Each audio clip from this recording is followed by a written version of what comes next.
waxaa markii ugu horeysay dib loo arkay xayawaan aan muddo 100 sano ah lagu arag wadamada caalamka isagoo caan ku ahaa qaaradda Afrika sida laga soo xigtay warbixin kooban oo lagu daabacay wargeyska Daily Mail ee England ka soo baxa xayawaankan oo loo yaqaan shabeelka madow ayaa lagu arkay wadanka Kenya waxaana sawirro ka soo qaaday sawir qaada lagu magacaabo Will Lucas waxaana sawirada laga qaaday deegaanka Laikia waxay arrintan aad u soo jiidatay kooxaha xayawaanada xanaaneeya oo sheegaya inay tahay fursad mar kale la helay xayawaanka loo yaqaan shabeelka madow ayaa lagu hayn jiray beerta xayawaanada ee Santiago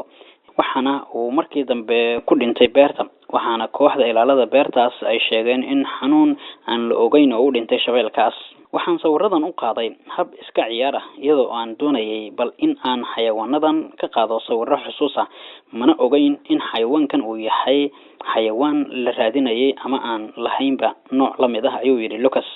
xayawaankan oo ah nooca shabeelka madow oo dhif iyo naadir ku ah dunida ayaa sawirkii ugu dambeeyay ee laga qaado waxa uu ahaa 1909 sawirkaas oo noqday kan ilaa haatan la isticmaalo